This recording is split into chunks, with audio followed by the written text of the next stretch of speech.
The Student Christian Organization of Malawi, SCOM, with support from Tearfund, has just finalized the implementation of a 3-year project which was aimed at empowering students through promoting sexual reproductive health and character and leadership skills development, and also building capacity of local communities to address challenges the youth face.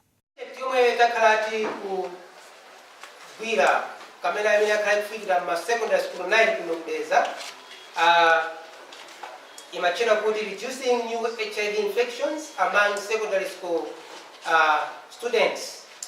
Ndipo amene anapanga donate funds the bunge la Tearfund. We were doing HIV and AIDS in the secondary schools.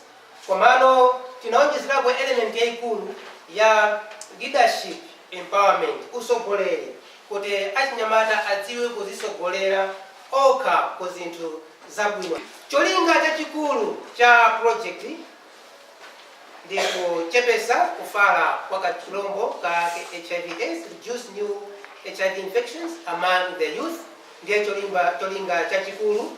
Ndipo pasi pake panali zolinga zina ziwiri to promote adoption of risk-free practices among secondary school students. And again, we also had an element where we're saying to increase leadership skills among students, to influence positive behavior change, and effectively resolve issues that affect them.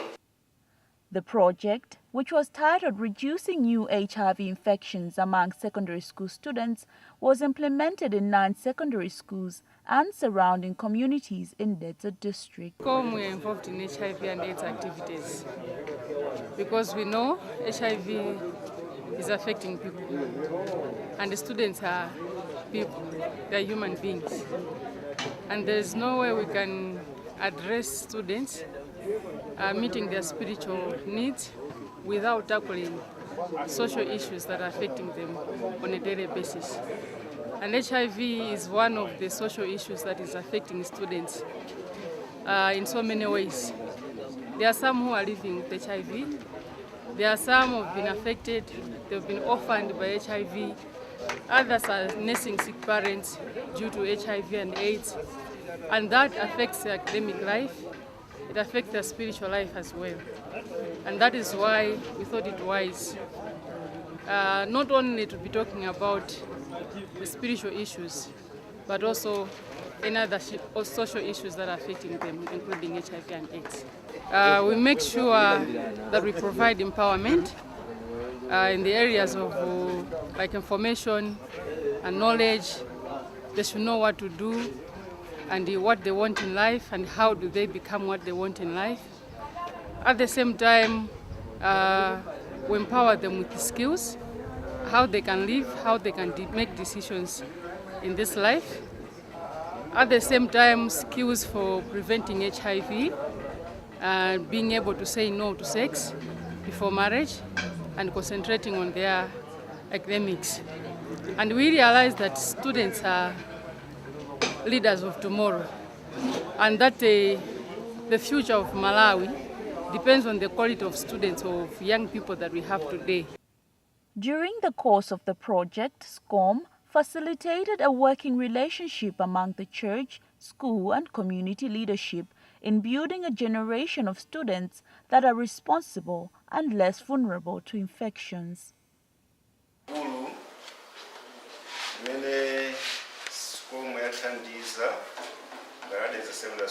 Behavior change. Ndikubira bakabaka workshop ambiri ndipo imodzi mu workshop amene benali ya conflict resolution ambiri uno ndibone amadziwa 248 ndinkhani zeziwawa koma zimene zawo zokudzera ma program workshop amene akhala kuchitira chitiro ndi SCOM zambiri zasintha ndithu behavior iboneka yasintha ndithu kwambiri ndipo umboni ulipo ndithu nazimene zikhala zikuchitika pakhala vuto pakhala madandaulo akumatha ndithu kupereka madandaulo aja munjira yoyenerera ndipo kwanthu oyenerera kusiyana ndi mmene zimakhalira mbuyo mukuti chinayo yangola kuika basi itirezi ziwawa panopa tukwa zaka zingapo zakhazi kuchepa kwambiri. SCOM believes that parents, teachers, church leaders and the community at large play a critical role in the holistic development of young people in general and students in particular.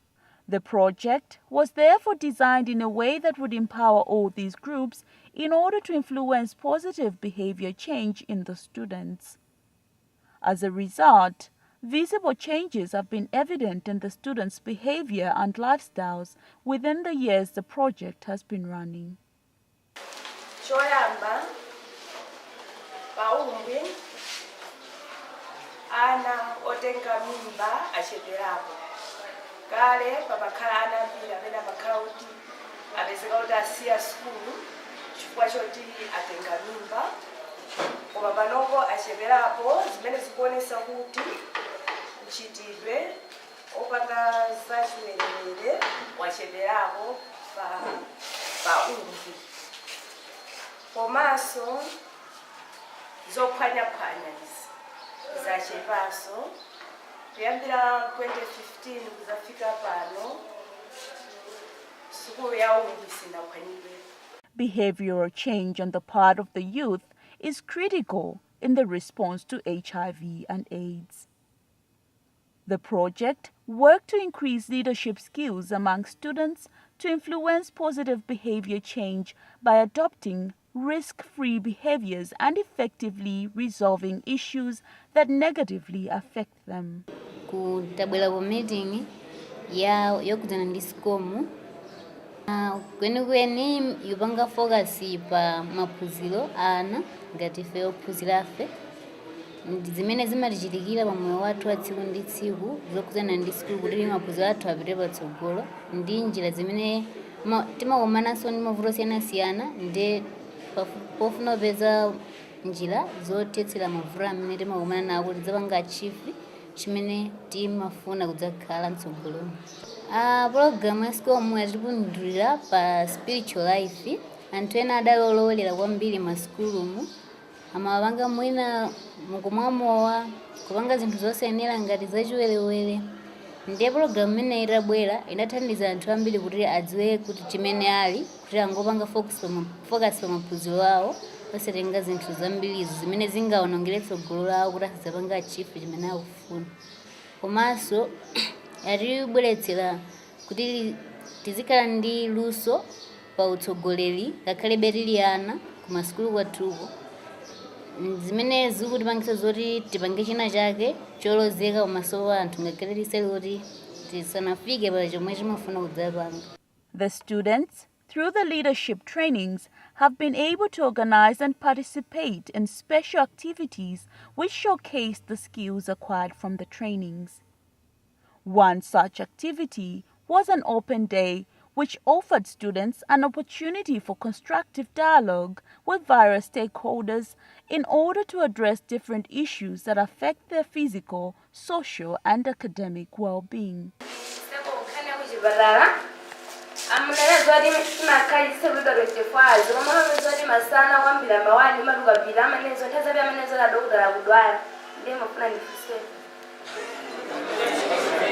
Upira kwa VTC Fresh Headman Committee lokudzana ndi laboratory panova ndi mablogo ndifuna ndidziwe kuti zikukhala bwanji kapena kuti mupangapo chani pa nkhani imeneyi kozi mapeza kuti blogo imodzi mupezeka ana ambiri kupitirira amene amafunika kukhalira ndesi ndidziwa kuti mupangapo chani pa nkhani imeneyi.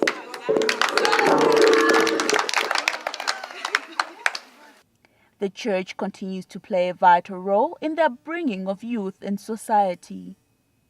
The project organized various workshops to empower members of the clergy and church leaders on how best they can work with the youth. Ndabwera kuno pa program ya SCOM kuti zakhala uli mozi mene anatiitanira. Ndi pomwe wauzimu program ya yatipindulira chifukwa tinali mavuto na kuti achinyamata kapena na kuti anyamata panali vuto lalikulu kwambiri kuti apeze ku church. Koma itabwera program imene atatiphunzitsa ife azibusa, ataphunzitsa makolo athu m'machechimu, zatithandiza kuti panopo anyamata ambiri akubwera m'machechi. Ndipo tikuona pali kusintha kwakulu ife kuopa Mulungu. Even in terms of leadership, ndi achinyamata ambiri ku chechi wanga. Chifani kuyang'ana mipingo 5. Tinali ndi msonkhano, that was last year November. Unali msonkhano wopambana kwambiri wa chinyamata, whereby ma program ena nendesera chinyamata ana ma program osangalatsa. Taika anyamata ali maudindo, anyamata akupanga zinthu zamphamvu zimene tikuona kuti sogolo lawo lili bwino kwambiri. In order to have a sustained community support to the schools and improve on cooperativeness among community members, the project established village savings and loan associations. The initiative targeted parents and guardians that were unable to meet the school needs of their wards.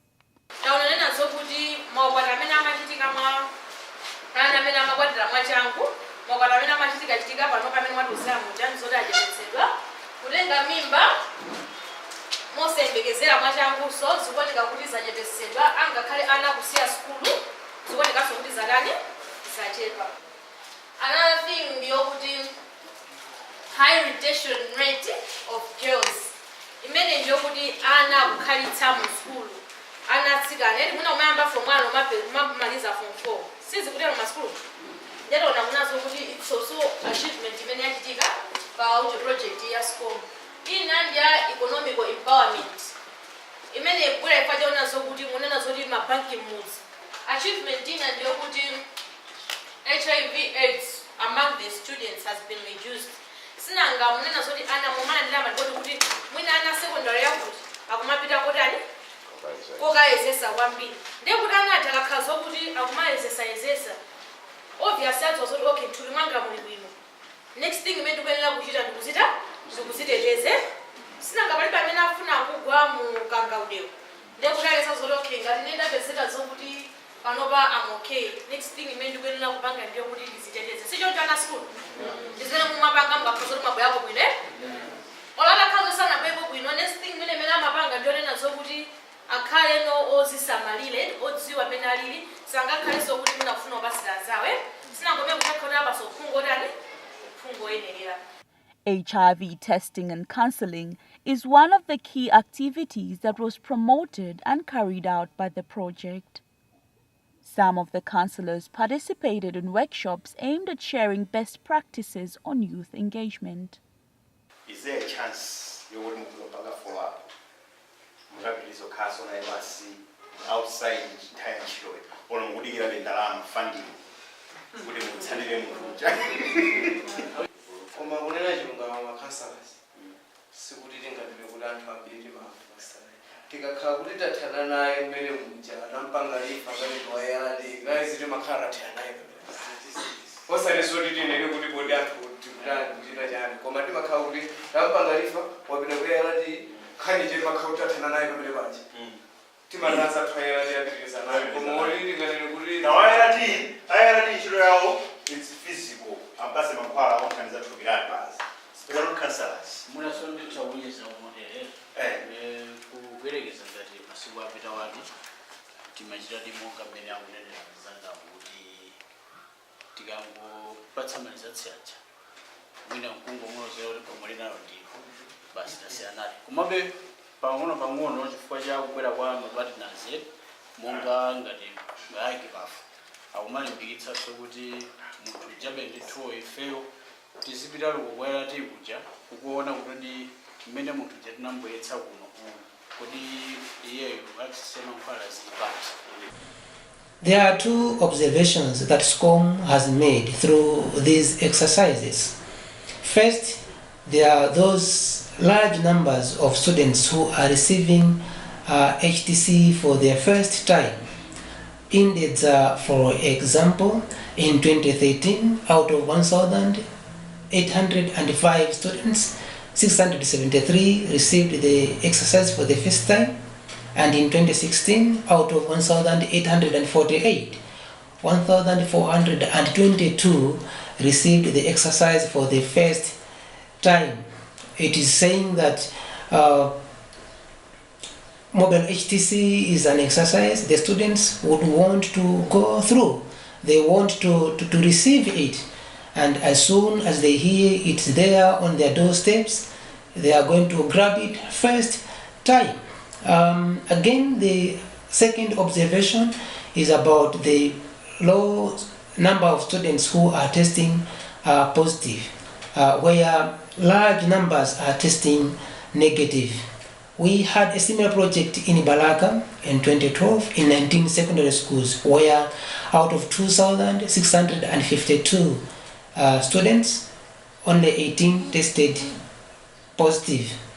And again, the same was observed in Kirazulu, where we had a similar project. It has also repeated itself in Dedza, where in the 9 secondary schools we have been conducting the project. In 2013, out of the 1,805 students, only 10 tested positive in 2013, that is. And in 2016, out of 1,848 who went through the exercise, only 3 tested positive. It is something very interesting when you look at the large numbers of students who are testing negative, and we are saying how best can we keep these numbers safe from catching the virus. We need to work more. Our call is to all partners that we should work together to keep those students who have tested negative remain negative in the rest of their lives. The project also worked with other traditional stakeholders. Chiefs and other society leaders took an active role in making sure that the community retains positive messages.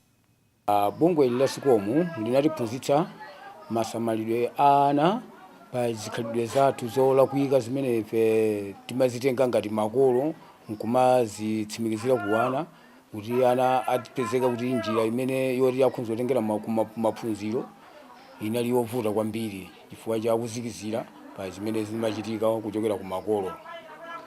Mwana timatiti akamutenga akumadzi kupita naye ukamumeta, ndiye amakamfondokeretsa kumene kujako kumuyiwalitsa zoti sukulu ndiyofunika pa moyo wake wa tsiku ndi tsiku. Ndiye panopa zikupezeka kuti anaja akuzindikiritsidwa ndipo azindikiritsidwa chifukwa cha sikomu imene yadzalimbikitsa kuti anaja sakuyenera kufundokera kumene kujako, akuyenera kuti atenge tsogolo lawo la sukulu, kuti popeza sukulu maphunziro ndi chuma chobisika, ndiye iwo aja akumvetsa kuchoketsera ndi kuphunzitsidwa ndi mmene sikomu inadzatiphunzitsira ife kuno mudzi wa Mpalale, gulupu ya Mpalale. In order to retain the best in a child, both at home and at school, the project made sure the students are empowered to participate in the decision-making processes. The project makes a highlight of the success stories within the 3 years. Yeah, the 3-year project in the history of SCOM would be what we would call an eye-opener, a learning experience for SCOM, because the way the project was designed was slightly different from the way we have been designing our projects in the past. This time around, of course, having gone to schools, interacting with students and trying to find out why students behave the way they do, we realize that there are a lot of factors, a combination of factors that make the student who they are. So, we are working under the premise that it takes a village to raise a child. So what a child becomes is partly a contribution of what the parents want the child to be, and they have tried to raise a child in a particular manner. But then beyond the household, there are friends that this child is playing with, and they also influence peer pressure. And then there is a village, the local community, with a lot of values, traditions, and customs, beliefs that they uphold as a community. They also contribute in shaping the child. And if this child goes to a religious institution, then you find religion also plays a role. And then if this child goes to school, the school environment also contributes. And then there is a wider society. So as we were designing this project, we felt like we should bring about together and a place where all these people would interface together. So we did that, and we found it amazing because at the end of the day there had been the interaction of these various players within the community, to a point that in some of the communities until now, they have established what they call community-based education committees. Their interest is just to monitor what is going on at the school within their community and working with the teachers to ensure that students are they're getting the best out of their education. We brought the church communities together as church communities and talked with them because of the influence religion has in our communities in Malawi. So we also empowered them from their perspective. And then we brought teachers, helping teachers to see themselves beyond just the paycheck that they get, because if they want to focus it as a career where they earn money at the end of the day, many of them will be frustrated because their pay is not as attractive. But if they look at that as an opportunity God given to them to influence the next generation of Malawians, then their perspective would be different. So these are some of the things which we were finding out of the project as highlights. Again, of course, the genesis of this project, much as it looked at SRH, HIV, sex and sexuality, and then academic performance in the schools that were targeted. The genesis of the whole project was that there was a wrangle between Dedza Secondary School and the Umbwe Secondary School. For a long time, these two schools had been fighting, to a point that at some point, some students have lost lives. So we came in to intervene. It was more like a peace building project.